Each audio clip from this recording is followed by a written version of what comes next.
दोस्तों, छाती ठोक के पूरे यूट्यूब पे जब दमदार सरदार कंटेंट देने का दावा करते हैं तो भाई साहब कंटेंट में अपनी कमी कभी नहीं छोड़ते हैं। देखिएगा, बीकॉम सेकंड सेमेस्टर के विद्यार्थियों के लिए फाइनेंशियल अकाउंटिंग की इस क्लास में यूनिट 2 को हम कंप्लीट कर देंगे, गर्दा एकदम उड़ा देंगे।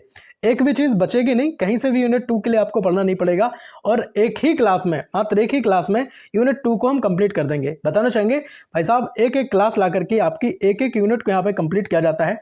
बहुत अच्छे और तगड़े तरीके से आपके माइंड में चीज़ें हम फिट करते हैं।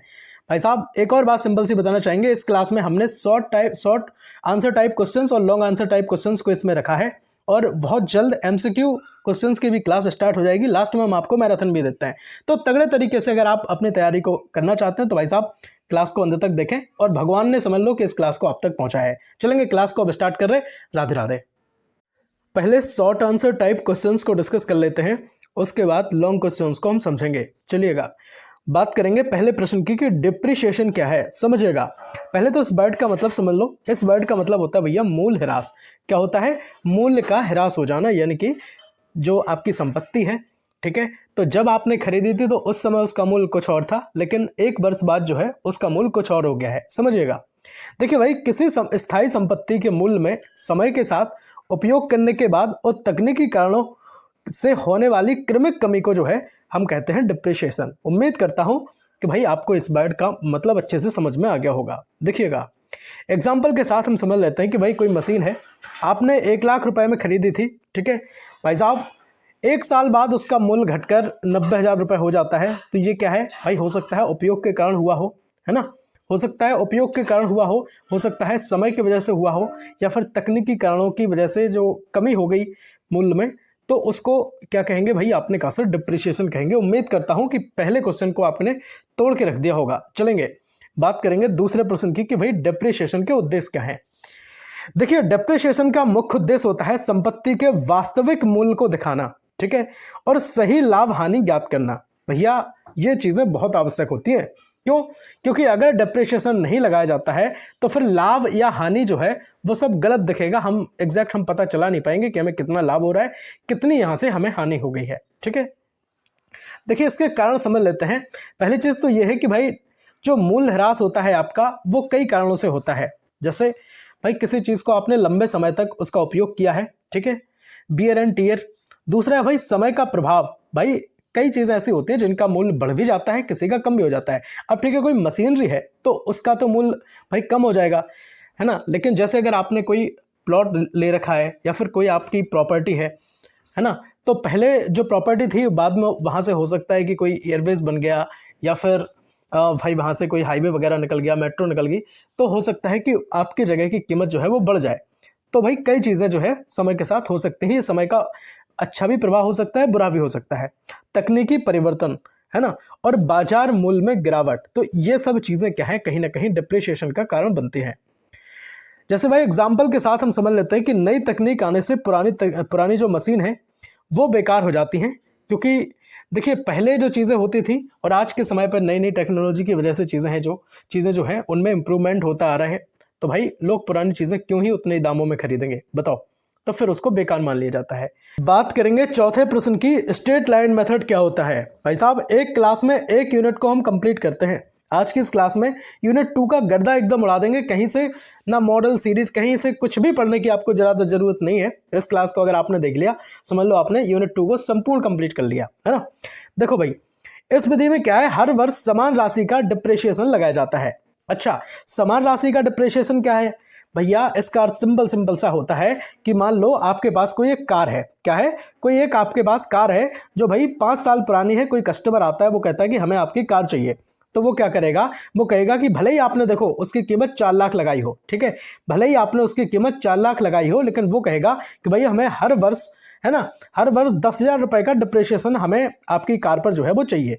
यानी कि 10,000 रुपए 5 साल तक आप हमें काट करके आप अपनी कार हमें बेच दो, क्योंकि इसमें जो है इतनी समय की वजह से, उपयोग की वजह से, या टेक्निकल जो चीज़ें हैं उसकी वजह से जो है आपका इतना मूल्य ह्रास हुआ है, तब जाके हम आपकी कार परचेज करेंगे। तो यही होता है straight line forward method, straight line method.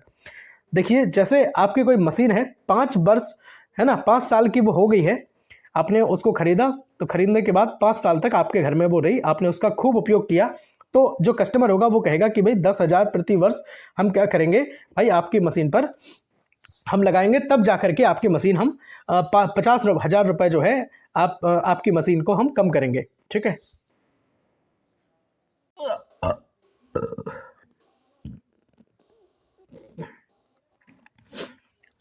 जैसे समझिएगा, एग्जाम्पल के साथ समझिएगा, जैसे आपके पास कोई मशीन है, ठीक है, और कस्टमर आपसे कहता है कि भाई 50,000 रुपये की गिरावट जो है, मूल्य का ह्रास हमें आपकी मशीन पर चाहिए, क्योंकि आपकी मशीन को हो गए 5 साल और 10,000 रुपये प्रति वर्ष हम क्या करेंगे आपकी मशीन पर डिप्रिशिएशन लगाएंगे, मूल्य ह्रास लगाएंगे, तब जाके हम आपकी मशीन 50,000 में खरीदेंगे, भले ही आप उसकी कीमत कितनी भी लगा रहे हो। ठीक है भाई साहब, तो ये होता है डिप्रिशिएशन, यानी कि मूल्य में जो कमी आती है। बात करेंगे 5 नंबर प्रश्न की, लेकिन उससे पहले अगर आपने वीडियो को लाइक नहीं किया है ईमानदारी के साथ, तो फिर ये बेईमानी है। जान झोंक देते हैं कंटेंट बनाने में भाई साहब। एक लाइक अगर आप कर देते हैं तो भाई साहब ऊर्जा आती है अंदर से, ताकि और ऐसी ऐसी क्लासेस हम आपको बनाते रहें। बिजनेस मैनेजमेंट अगर आपका सब्जेक्ट है, बिजनेस इकोनॉमिक्स है ना, सब कुछ हम आपका कंप्लीट कराते हैं। पूरी वीकॉम अगर आप हमसे पढ़ना चाहते हो तो एक बार प्लेलिस्ट आप विजिट कर लें, है ना। पूरे यूट्यूब पे दमदार कंटेंट का दावा करने के साथ हम वीडियो बनाते हैं भैया। अच्छा, बात करेंगे 5 नंबर प्रश्न की कि राइट डाउन वैल्यू मेथड क्या है। ठीक है, स्ट्रेट लाइन मेथड तो आपने समझ लिया। राइट डाउन वैल्यू मेथड क्या है, तो भैया इस विधि में डिप्रिशिएशन हर वर्ष शेष मूल्य पर लगाया जाता है, ध्यान रखना, है ना। इस पर किस पर लगाया जाएगा, तो आपने कहा सर डिप्रिशिएशन जो है वो शेष मूल्य पर लगाया जाता है। कैसे, देखो जैसे मान लो भैया पहले 10% हमने 1 लाख पर लगाया, ठीक है, तो दूसरे साल 10% जो है हम किस पे लगाएंगे, आपने कहा सर 90 पे। क्यों लगाएंगे, क्योंकि जब हम पहले साल 10% लगाएंगे तो 10% आपका कम हो जाएगा, यहां से 10,000 आपका कम होगा तो कितना बचेगा, आपने कहा सर 90,000 बचेगा। तो अब जितनी राशि शेष बची है उस पर हम 10% लगाएंगे, है ना। अब 10% के बाद इसका कितना कम होगा, तो आपने कहा सर इसका 9,000 इसका कम हो जाएगा। अब 9,000 कम होने के बाद जितना बचेगा फिर हम उस पर जो है वो डिप्रिशिएशन लगाएंगे। ये क्या है, डिप्रिशिएशन यानी कि आपका मूल्य ह्रास लगाएंगे। तो ये क्या है, आपने कहा सर यही तो होता है राइट डाउन वैल्यू मेथड। उम्मीद करता हूं कि आपने 5 नंबर क्वेश्चन को अच्छे से समझ लिया होगा। ठीक है, बचेगा नहीं एक भी क्वेश्चन एग्जाम में, यहीं से आएगा अपने वीडियो से। बात करेंगे 6 नंबर प्रश्न की, डिप्लेशन क्या है। भाई डिप्लेशन समझ लो, प्राकृतिक संसाधनों जैसे भाई खदान है ना, कोई तेल का कुआं है आदि के मूल्य में जो कमी आती है उसको कहते हैं सर डिप्लेशन। अच्छा, ये क्या है भाई साहब, कोयला खदान से कोयला निकालने पर जो है वो मूल्य घट जाता है ना। कोयला खदान से अगर हम कोयला निकाल लेते हैं तो फिर मूल्य क्या है, आपने कहा भैया घट जाता है, सिंपल सी बात है। तो जो प्राकृतिक संसाधन है वहां से, चाहे खदानें हो, कुआं हो, वहां से खनिज निकालें, जब हम वहां से निकाल लेते हैं तो जो मूल्य में कमी आती है उसको कहते हैं सर डिप्लेशन। उम्मीद करता हूं कि आपने 6 नंबर क्वेश्चन को भी अच्छे से समझ लिया होगा। बात करेंगे 7 नंबर प्रश्न की। 7 नंबर क्वेश्चन और समझ लो, उसके बाद लॉन्ग क्वेश्चंस आपके जो है वो स्टार्ट हो जाएंगे। ठीक है, चलेगा। देखिए अमोर्टाइजेशन क्या होता है, अमोर्टाइजेशन को हिंदी में कहते हैं सर ऋण मुक्ति। क्या कहते हैं, ऋण मुक्ति कहते हैं। देखिए जो आपकी अमूर्त संपत्तियां हैं, ठीक है, अमूर्त संपत्तियां कैसी, जिनको टच ना किया जा सके, ऐसी संपत्तियों के मूल्य में होने वाली जो कमी होती है उसको कहते हैं सर अमोर्टाइजेशन।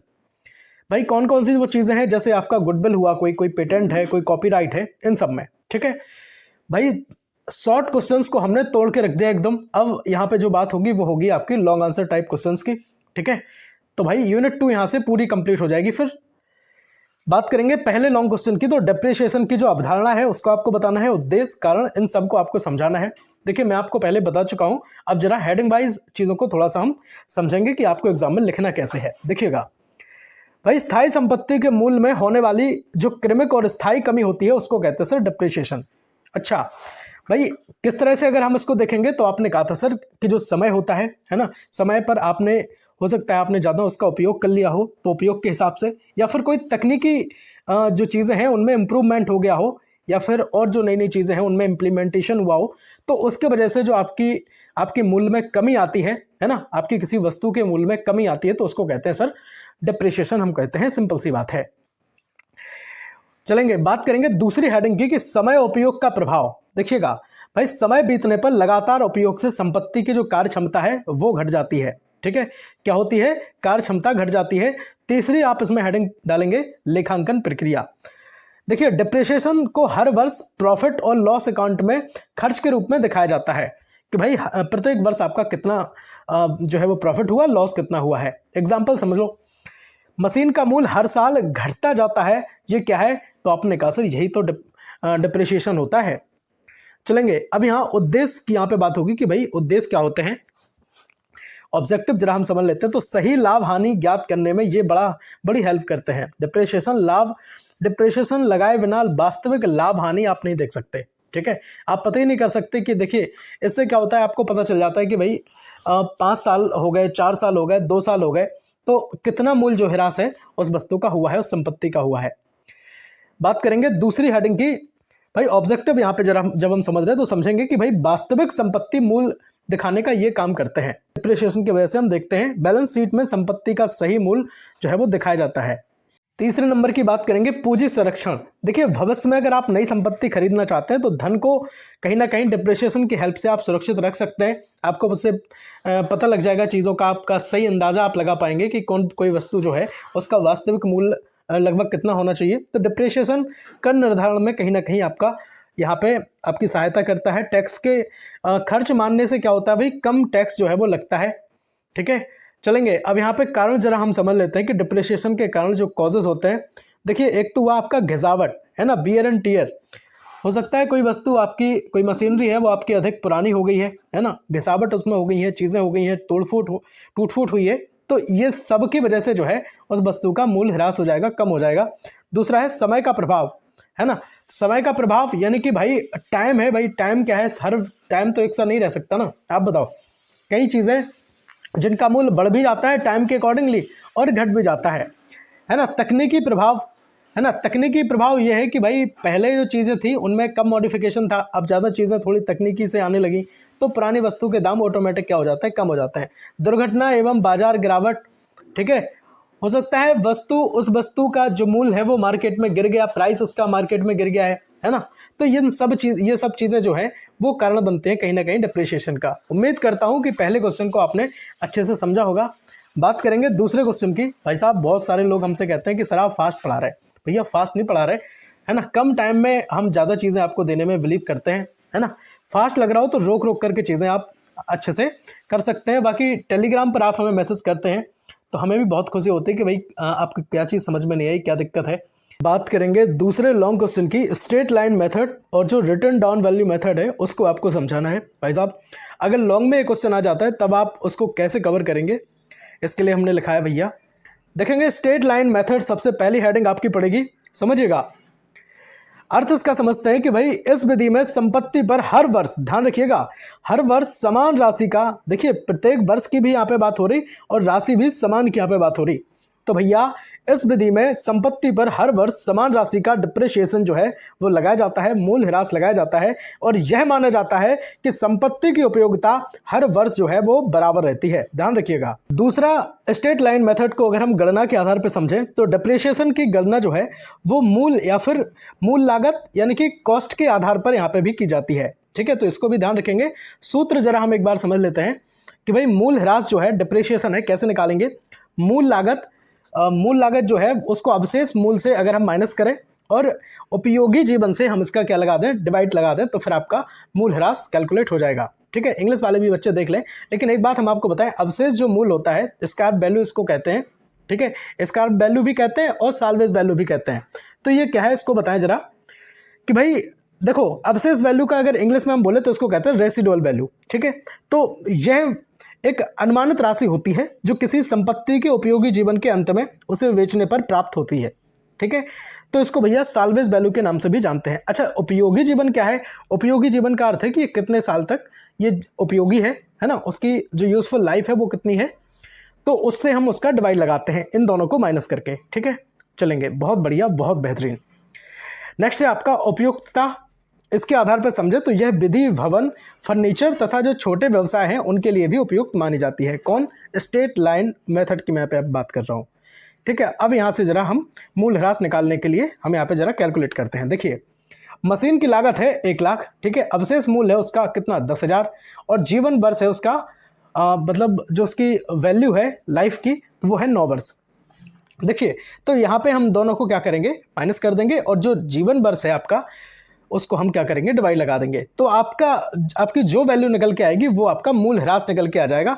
फिर वो जितने का बता रहा होगा उस हिसाब से आप इतना माइनस करके आप परचेज कर सकते हैं, कोई भी मशीन हो, ठीक है, उम्मीद करता हूं कि आपने एक चीज़ अपनी कंप्लीट कर ली होगी, स्ट्रेट लाइन मेथड आपको समझ में आया होगा। चलेंगे, दूसरा रहेगा आपका रिटन डाउन वैल्यू मेथड। इसको जरा समझेंगे, अर्थ जरा समझ लेते हैं कि इस विधि में मूल्यह्रास हर वर्ष संपत्ति के शेष मूल्य, ध्यान रखना इसमें समान, उसमें क्या था, समान संपत्ति है ना, अब इसमें क्या है, शेष मूल्य पर जो लगाया जाता है, इसलिए हर साल मूल्यह्रास की राशि जो है वो घटती रहती है। ठीक है, अच्छा इसको भी जरा हम हेडिंग वाइज लिखेंगे तो गणना के आधार पर इसको भी लिखेंगे। तो डिप्रिसिएशन घटते हुए मूल्य पर निश्चित प्रतिशत से लगाया जाता है। ठीक है, अब जो प्रतिशत जैसे 10% है तो 1 लाख पर उन्होंने लगाया, ठीक है, 1 लाख पे लगाया 10%, अब 1 लाख का 10% कितना हुआ, तो आपने कहा सर कि ये मतलब 10,000 हो गया, तो टोटल अगर इससे माइनस करेंगे 1 लाख में से 10,000 तो आपका बचेगा 90,000। अब जो लगेगा नेक्स्ट टाइम तो वो 10% आपका 90,000 पे लगेगा। ठीक है, ये बात मैं आपको शॉर्ट में बता चुका हूँ, शॉर्ट क्वेश्चन जब हम पढ़ रहे थे। चलेंगे, अब इसमें हम जरा मूल्यह्रास का जो फॉर्मूला है डिप्रिसिएशन निकालने का उसको जरा समझ लेते हैं। तो इसमें क्या है, शेष मूल्य और जो निर्धारित दर है उसको मल्टीप्लाई करते हैं और डिवाइड लगाते हैं भैया 100 से, है ना, डिवाइड लगा देते हैं 100 से, शेष मूल्य यानी कि रिटन डाउन वैल्यू, और जो आपका निर्धारित दर है, जो आपकी रेट है, और उसमें वैल्यू हम कितने से डिवाइड करेंगे, तो आपने कहा सर 100 से, तो हमारा यहाँ पे डिप्रिसिएशन आ जाएगा। उम्मीद करता हूँ कि आपने दोनों चीज़ें अच्छे से समझी होंगी। रिटन डाउन वैल्यू मेथड भी आपको समझ में आया होगा और साथ ही में आपने स्ट्रेट लाइन मेथड भी अच्छे से समझ लिया होगा। ठीक है, बहुत अच्छा, बहुत बेहतरीन। उपयुक्तता के आधार पर जरा हम देख लेते हैं कि भाई यह विधि मशीनरी, तकनीकी उपकरणों एवं बड़ी औद्योगिक इकाइयों के लिए उपयुक्त होती है। जरा एग्जाम्पल के साथ हम यहाँ पे समझ लेते हैं तो आपको चीज़ें और अच्छे से क्लियर हो जाएंगी। देखिए, कोई मशीन है और 1 लाख रुपए की है, उसकी दर जो है वो 10% है। तो प्रथम वर्ष अगर हम देखें इस पर 10% अगर इसका निकालेंगे तो कितना होगा, तो आपने कहा सर 10,000। ठीक है, 10,000 होगा। अच्छा, और 10,000 होगा तो 1 लाख में से हम माइनस करेंगे तो कितना बचेगा, तो आपने कहा सर 90,000 बचेगा। ठीक है, अब जो 10% लगेगा वो किस पे लगेगा, तो आपने कहा सर इस पे लगेगा। तो इसका जो 10% निकालेंगे 90,000 का तो कितना आएगा, तो आपने कहा सर इसका 9,000 आएगा। ठीक है, तो 90,000 पर 10% जब निकाला तो 9,000 आया। उम्मीद करता हूं कि बात आपके माइंड में फिट हुई होगी। बहुत बढ़िया, बहुत बेहतरीन। जरा एक हेडिंग यहाँ पे पड़ेगी, मेन डिफरेंस। अब मेन डिफरेंस क्या है इनमें, पहला है एसएलएम में मूल्यह्रास की जो राशि है वो समान रहती है, जबकि डब्ल्यूडीवी में घटती जाती है। और इसमें क्या होता है, एसएलएम मूल लागत पर आधारित होती है और जबकि डब्ल्यूडीवी शेष मूल्य पर आधारित होती है। कोई बच्चा ऐसा तो नहीं है कि जो एसएलएम और डब्ल्यूडीवी में परेशान हो रहा हो। भैया एसएलएम आपका वही है, स्ट्रेट लाइन मेथड। ठीक है, और डब्ल्यूडीवी क्या है बताओ, डब्ल्यूडीवी होता है आपका रिटन डाउन वैल्यू मेथड, मैं आपको बता चुका हूं। बात करेंगे तीसरे लॉन्ग प्रश्न की कि डिफ्लेशन और अमोर्टाइजेशन क्या होता है। भाई साहब एक और बात आपको बताना चाहेंगे, प्लेलिस्ट आप विजिट कर लीजिए, हो सकता है बाद में आप ये क्लास देख रहे हो तब तक सारी यूनिट की वीडियो जो है वो आप तक पहुंच चुकी होगी। तो एक बार प्लेलिस्ट आपको विजिट करना पड़ेगा। और साथ ही में बताएं, आपके सभी सब्जेक्ट की क्लास हम आपको देते हैं। भैया ऐसा नहीं है कि केवल एक ही सब्जेक्ट पढ़ाते हैं, लेकिन ध्यान रखना बहुत सारी ऐसी यूनिवर्सिटी हैं जिनमें क्या है कि भाई कोई सब्जेक्ट किसी के में फर्स्ट सेमेस्टर में है तो किसी के में सेकंड सेमेस्टर में है ना, और किसी का ईयर वाइज हो रहा है। तो आप परेशान मत हो जाया करो कि सेकंड सेम लिखा है, फर्स्ट सेम लिखा है। सब्जेक्ट अगर आपका है तो आप चाहें तो अपना बढ़िया अच्छे से सिलेबस मैच करो और आराम से पढ़ना स्टार्ट कर दो, है ना। और टेलीग्राम चैनल पर जुड़ जाओ, वहाँ पे पीडीएफ वगैरह देते हैं, सारी चीज़ें देते हैं। अगर किसी बच्चे को नोट्स चाहिए तो भैया 92 36 32 92 36 32 और 63 96 इस नंबर पर व्हाट्सएप पे आप हमें नोट्स लिख के सेंड कर दें, मैं आपको बता दूंगा। और एक सब्जेक्ट के नोट बहुत ज़्यादा लंबी या मतलब ऐसी क्लासेस अपनी होती भी नहीं है ना, बहुत तगड़े, मैं कहूँगा एग्जाम पॉइंट ऑफ व्यू से बनाए गए नोट्स मात्र 100 रुपये में मैं आपको देता हूँ एक सब्जेक्ट के। तो आसानी से चाहें तो आप ले सकते हैं, बाकी आज तक शिक्षा के लिए किसी से 1 रुपया नहीं लिया है। आप चाहें तो मैं जो क्लास पढ़ा रहा हूँ उस पर भी आप आराम से अपने नोट्स बैठ करके बना सकते हैं, देख सकते हैं। ठीक है, चलेंगे तीसरे क्वेश्चन को समझिएगा। डिप्लेशन और जो अमोर्टाइजेशन है उसको आपको समझाना है। भाई साहब पहली हेडिंग पड़ेगी डिप्लेशन। इसको कहते हैं भैया कि ये रिक्तीकरण है, ये भी एक प्रकार का क्षय है। देखिए, प्राकृतिक संसाधनों के उपयोग से उनके मूल्य में जो होने वाली कमी है उसको कहते हैं सर डिप्लेशन। अच्छा कैसे, तो मैं आपको शॉर्ट में मैंने बताया था, जब मैं शॉर्ट क्वेश्चन आपको बता रहा था कि भाई जो खनिज है, खदान है और जो तेल के कुआं हैं, उनमें जब तेल रहेगा, देखिए जैसे कुआं में तेल अगर रहेगा तो उसका वैल्यू अलग होगी उसकी, है ना। अब उसको अगर बाहर निकाल लेंगे और फिर उसको रिफाइन करेंगे, बाकी चीज़ें होंगी तो उसकी वैल्यू अलग हो जाएगी। ठीक है, तो ये सारी चीज़ें होती हैं। अच्छा, और एक चीज़ और होती है, तेल को कुआं से बाहर निकालने के बाद और रिफाइन करने के पहले उसकी वैल्यू अलग होती है। तो सारी चीज़ों को आपको ध्यान रखना पड़ेगा। चलेंगे, लेखांकन जो उपचार होते हैं उनको देखें। तो डिप्लेशन को प्रॉफिट लॉस अकाउंट में खर्च के रूप में जो है वो दिखाया जाता है। एग्जाम्पल के साथ समझ लो तो आपको चीज़ें क्लियर हो जाएंगी। देखिए, कोयला खदान से कोयला निकालने पर खदान का मूल्य जो है वो कम हो जाता है ना। अब जैसे कोई खदान है, अब खदान अगर है तो जब तक उसमें कोयला है तब तक तो भाई इसका जो प्राइस है वो अलग रहेगा, लेकिन अगर खदान से कोयला निकाल देंगे तो केवल क्या बचेगा, खदान बचेगा, तो फिर उसका क्या मूल्य, कुछ नहीं। ठीक है, तो ये सारी चीज़ें हैं। अमोर्टाइजेशन क्या है, इसको जरा समझ लेते हैं। इसको कहते हैं भैया कि अमूर्त जो संपत्तियां हैं उनका क्षय, जो चीज़ें आप अमूर्त क्या होती हैं, जिनको आप टच ना कर सकें। देखिए, अमूर्त संपत्तियों के मूल्य में समय के साथ होने वाली जो कमी है उसको कहते हैं अमोर्टाइजेशन। जैसे गुडविल है, पेटेंट है, या कोई आपका कॉपीराइट है, वो चीज़ें। लेखांकन उपचार में अगर हम देखें तो अमोर्टाइजेशन की राशि को लाभ हानि खाते में खर्च माना जाता है। एग्जाम्पल के साथ समझ लो, जैसे कोई सॉफ्टवेयर है, ठीक है, सॉफ्टवेयर का लाइसेंस है, उसकी कीमत हर वर्ष घटेगी, ऐसा नहीं कि उसकी कीमत बढ़े, हर वर्ष घटती रहेगी। तो फाइनेंशियल अकाउंटिंग की यूनिट 1 हम पहले कंप्लीट कर चुके हैं, और अगर कोई बच्चा बाद में ये क्लास देख रहा हो, भैया मैं फिर से आपको याद दिलाना चाह रहा हूँ, सारी क्लास हम बहुत जल्द, हमें टाइम नहीं लगेगा अपलोड करने में, क्योंकि एक क्लास में हम एक यूनिट कंप्लीट करते हैं, बहुत ज़्यादा लंबी अपनी क्लास नहीं होती है, 10-10, 15-15 मिनट की क्लास बनाकर हम आपको चीज़ें देते हैं, और बहुत तगड़ा कंटेंट अपना रहता है। ऐसा भी नहीं है कि हम मतलब यहाँ वहाँ की चीज़ें करें, बिल्कुल नहीं।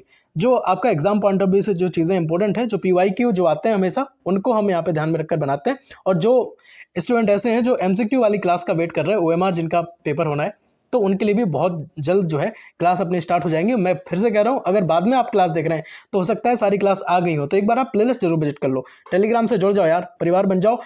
दोस्तों, पहली बार अगर चैनल पर विजिट की हैं तो सब्सक्राइब कर ही लो, क्योंकि हम आपके हर साल हर सेमेस्टर में काम आएंगे।